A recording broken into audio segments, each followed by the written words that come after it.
धन्यवाद सर। आपने इतना अच्छा मोटिवेटिव इंट्रोडक्शन दिया। सभी को मेरा नमस्कार और मेरे प्यारे बच्चों, आज मैं आप सबके समक्ष यहाँ उपस्थित हूँ करियर गाइडेंस में अपने विचार प्रस्तुत करने के लिए। मैं सबसे पहले तो आपको यही कहना चाहूँगी कि ये हमारी सरकार अब इतने अच्छे स्टेप्स ले रही है कि आज आपको यहाँ चीज़ें मिल रही हैं, यहाँ पे लोग अपने विचार प्रस्तुत कर रहे हैं, आपको इन्फॉर्मेशन मिल रही है कि आप अपना करियर कहाँ बना सकते हैं। हम लोगों के थोड़ा सा टाइम में ज़्यादा पुराना तो नहीं है, लेकिन फिर भी आज से 10 साल पहले हम पीछे जाएँ तो करियर के लेके बहुत ज़्यादा कंफ्यूज हुआ करते थे हम लोग कि हमें करियर बनाना किस में है। और शायद यही होता था कि अगर टीचर को देख लिया तो फर्स्ट माइंड में यही आता था टीचर ही बनना है, या किसी बैंकर को देख लिया या डॉक्टर के विजिट करने चले गए तो यही लगता था यार डॉक्टर कितने अच्छे हैं, वेल सेटल्ड है, यही बनना है। तो इस चीज़ को लेके बहुत कन्फ्यूजन रहता था। तो धीरे धीरे करके ये गलतियाँ हमने अपने करियर में भी इस चीज़ को करी, स्ट्रीम्स लेने में गलती करी। तो सबसे पहले इस चीज़ के लिए मैं आपको ये बताना चाहूँगी कि आपको अपने अंदर का स्किल जो है वो ढूंढना है कि आप कहाँ पर सबसे ज़्यादा मजबूत है, समझ रहे हैं। जैसे कि बैंकिंग में बहुत से लोग यहाँ पे सेटल है, यहाँ आए जिन्होंने ने बताया, लेकिन बैंकिंग के लिए एक स्पेशल एग्ज़ाम होता है IBPS जिसे कहते हैं, वो क्रैक करना होता है। उसमें मैथ्स एंड रीजनिंग इतनी फास्ट आपको क्विकली सॉल्व करनी पड़ती है।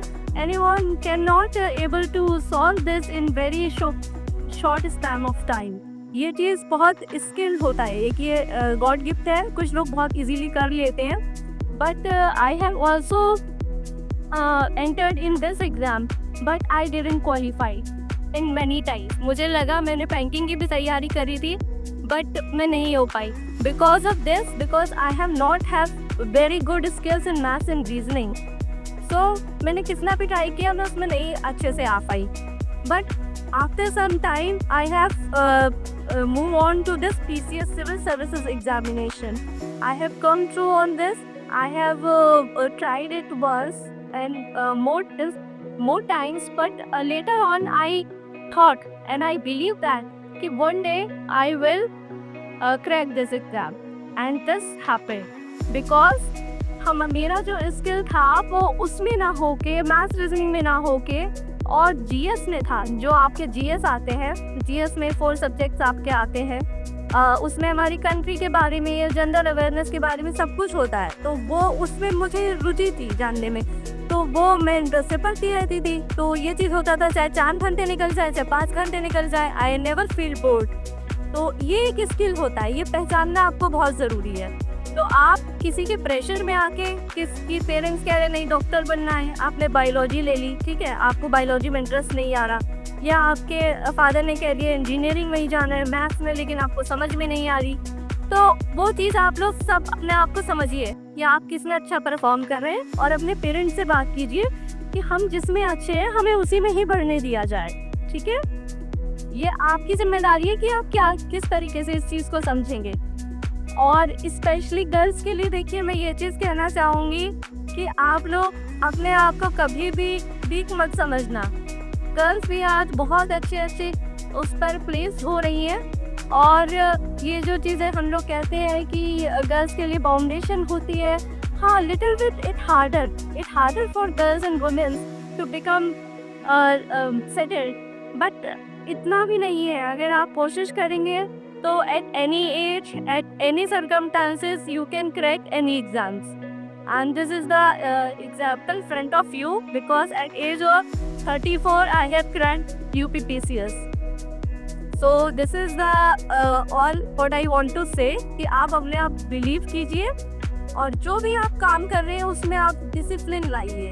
अगर आप कोई भी चीज़ कर रहे हैं, अगर आप डॉक्टरी की पढ़ाई कर रहे हैं, इंजीनियरिंग की कर रहे हैं, तो भी अभी फ़िलहाल आप लोग का 10th है 12th है, तो अपने गोल्स बनाइए, छोटे छोटे गोल्स बनाइए। कि जैसे डेली लाइफ में प्रॉब्लम ये आती है हम लोग को कि हम सोचते हैं कि आज इतने घंटे पढ़ेंगे, 5 घंटे का बना लिया हमने, लेकिन 5 घंटे नहीं पढ़ाई होती तो अगले दिन हमें फील होता है कि 5 घंटे तो हो ही नहीं पाए, अब हमसे क्या होगा।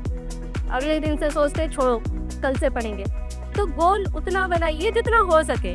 मैंने यही चीज़ की थी, क्योंकि मुझे भी स्टार्टिंग में जब लग रहा था कि भाई 10 घंटे पढ़ना तो सोचा था कि हो ही नहीं पाएगा, 10 घंटे कहाँ निकल पाएंगे।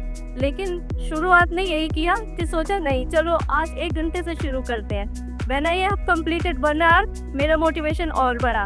ठीक है, फिर मैंने और थोड़ा सा टाइम दिया। मैंने कहा चल कल से 2-3 घंटे का शेड्यूल बनाते हैं। लेटर ऑन इसी तरीके से हम अपना टाइम थोड़ा थोड़ा बढ़ाते गए। और जब हम अपने आप से किया हुआ वादा पूरा करते हैं ना, तो हम लोग का मोटिवेशन बहुत बढ़ जाता है। और वही एक चीज़ है जो हमें सक्सेस की ओर ले जाती है। क्योंकि हम लोग जो है डिमोटिवेट बहुत जल्दी होते हैं। अगर एक भी चीज़ कोई नेगेटिव आ जाए, हमारा रिजल्ट किसी चीज़ में नहीं ऐसा है, तो डिमोटिवेट बहुत जल्दी होते हैं। लेकिन अगर आप खुद के करे हुए वादे पूरे करेंगे ना अपने आप से, तो आपका वो मोटिवेशन कभी खराब नहीं होगा। वो आपको एक दिन स्टेप बाय स्टेप करके सक्सेस तक ले जाएगा। तो थैंक यू, दैट्स ऑल।